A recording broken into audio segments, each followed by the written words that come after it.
जय हिंद दोस्तों रेलवे की तरफ से आईटीआई पास आउट कैंडिडेट्स के लिए एक नई अप्रेंटिसशिप की भर्ती निकल कर आ चुकी है। रेलवे की नई अप्रेंटिसशिप की भर्ती RRC railway recruitment cell east central railway ECR Danapur Patna की तरफ से निकाली गई है, जिसका फुल नोटिफिकेशन 26 सितंबर के डेट में आपको ऑफिशियल साइट पर देखने के लिए मिलेगा। आपको 25 सितंबर के डेट में इसकी पूरी जानकारी दे रहे हैं। 1100 से भी ज़्यादा सीटों पर यह अप्रेंटिसशिप निकाली गई दोस्तों, जिसमें ऑल इंडिया के कैंडिडेट फॉर्म को अप्लाई कर सकते हैं। अगर आप आईटीआई 2025 में पास आउट हुए हैं तो आपके लिए अच्छी खबर है। आपको आईटीआई पास आउट होते ही कई सारे अप्रेंटिसशिप के फॉर्म भरने के मौके मिले हैं।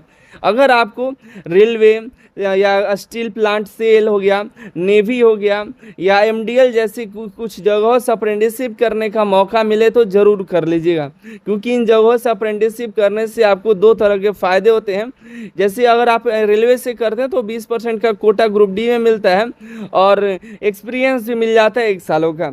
सेल से भी वही है, एमडीएल से वही है, और आपका नेवी से अगर अप्रेंटिसशिप करते हैं तो वहाँ पर परमानेंट जॉब में आपको काफ़ी बेनिफिट मिलता है। तो ठीक है, तो चलिए हम बात करते हैं ईसीआर अप्रेंटिसशिप के बारे में। देखिए दोस्तों, ईसीआर अप्रेंटिसशिप का ऑनलाइन फॉर्म 26 सितंबर से भरना शुरू हो जाएगा। 25 अक्टूबर तक फॉर्म भरे जाएंगे रात के 12 बजे तक, और यह अप्रेंटिसशिप 1149 सीटों पर निकाली गई है। 1149 यानी कि लगभग 1150 कैंडिडेट के लिए अप्रेंटिसशिप निकाली गई है। ऑनलाइन फॉर्म भरा जाएगा आरआरसी पटना के साइट से। आपको अप्लाई करने का link Anil sir ITI website पर दे देंगे, डिस्क्रिप्शन में लिंक मिल जाएगा। अनिल सर आईटीआई वेबसाइट है, वहाँ पर आपको देखने के लिए मिल जाएगा दोस्तों। ठीक है, सिलेक्शन का जो प्रोसेस होगा आपका आईटीआई और मैट्रिक के एवरेज मार्क्स के आधार पर होगा।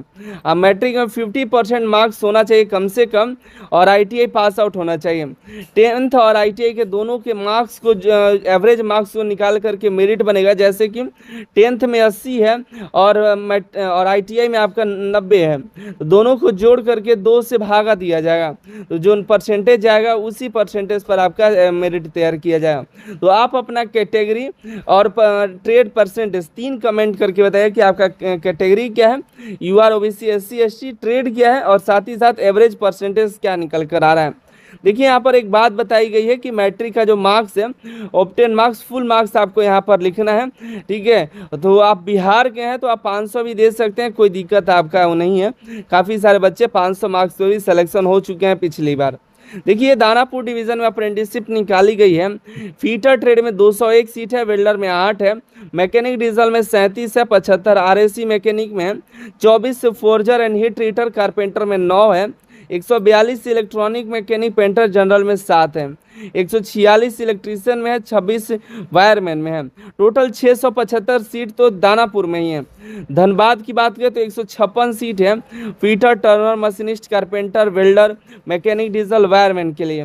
पंडित दीनदयाल उपाध्याय में देखिए तो 62 सीट है। सोनपुर डिवीजन में 47 सीट है दोस्तों। वहीं आगे हम बात करें समस्तीपुर में 42 सीट है। पंडित दीनदयाल उपाध्याय प्लांट डिपोट है, 29 सीटें हैं। यहाँ पर हरनौत में 110 सीट है, फीटर मशीनिस्ट वेल्डर इलेक्ट्रीशियन के लिए। समस्तीपुर में 28 टोटल सीटें हैं। ये आपको टोटल हमने सीटों की संख्या बताया, अपना कैटेगरी वाइज देख लीजिएगा।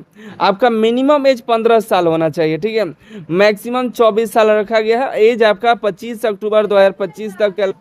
जो ओबीसी एससी एसटी कैंडिडेट है उनको रिलैक्सेशन मिल जाएगा। एससी एसटी को 5 साल का छूट, ओबीसी को 3 साल तक का छूट मिल जाता है दोस्तों। दिव्यांग के लिए और एक सर्विसमैन जो कैंडिडेट है उनको भी यहाँ पर बेनिफिट मिल जाता है। आगे बात करें दोस्तों, यहाँ पर एक सर्विसमैन में कौन कौन से आते हैं ये समझ लीजिएगा, क्योंकि काफ़ी सारे कैंडिडेट एक सर्विसमैन में भी आ जाते हैं। जैसे एक सर्विसमैन के जो बच्चे हैं वो भी आ जाते हैं, जो सर्विंग जवान हैं उनके बच्चे भी आते हैं, जो ऑफिसर्स हैं उनके भी बच्चे आ जाते हैं, खुद एक सर्विसमैन भी आ जाते हैं। आगे क्वालिफिकेशन में ध्यान रखिएगा, आईटीआई पास आउट होना चाहिए। आईटीआई एनसीवीटी या एससीवीटी कोई भी है, दोनों में से कोई भी वो चल जाएगा।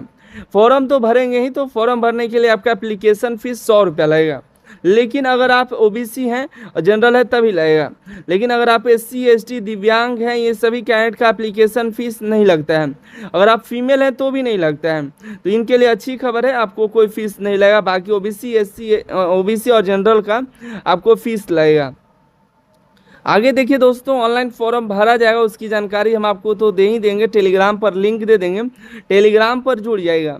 स्टाइफंड भी बढ़ चुका है इस बार, लेकिन इस बार देखते हैं कितना तक मिलेगा, जब तक ज्वाइन नहीं होता तभी पता चलेगा। ठीक है, बाकी आप अगर इच्छुक होंगे तो आप जा करके अप्लाई कर दीजिएगा।